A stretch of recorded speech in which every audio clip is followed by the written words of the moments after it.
والاحتياجات الخاصة.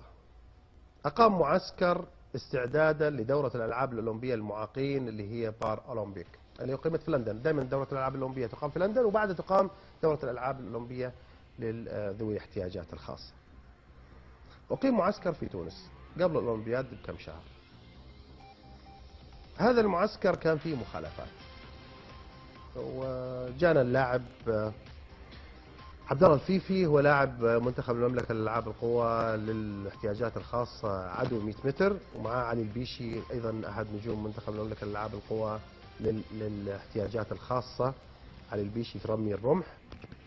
وأعطونا قصة، أنا القصة بعرض لكم إياها دون أي تعليق، ونترك الحكم لكم وللضيوف اللي معاي يتفرجوا على هذا المقطع. بس أنا في تصوري بعد هالسنين كلها أظن القصة هذه هي الأقوى اللي مرت علي في تاريخي الإعلامي. نشوف. سبحان الله، البرامج الترفيهية طبعا احنا نعرفها، نروح سوق، نروح مثلا حديقة، نروح مثلا زيارة متحف، يعني وصلت الحكاية الصورة لأنهم يجيبون لنا راقصة.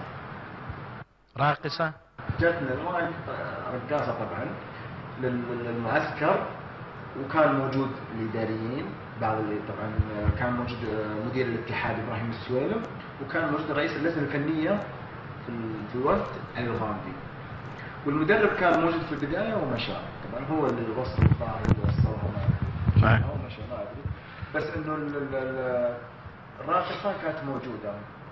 وللأسف صراحة يعني حصلت بعض التجاوزات من الراقصة وزي كذا. يعني عندي مقطع مصور فيديو يبين ان الراقصه موجوده، يبين اللاعبين موجودين، يبين الاداريين موجودين في المقطع. انصدمنا في المدرب طبعا تصرفاته الشخصيه لا اخلاقيه، اللي هو طبعا المدرب دائما نلاحظ انه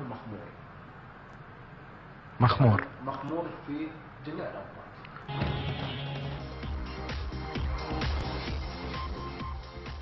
أنا يعني أخذت زبدة، يعني أخذت شوية من الموضوع واللقطة غبشنا، يعني ما ودنا نحرج أحد، لكن اللاعب عبد الله الفيفي يقول هذه اللقطات أخذت من جواله.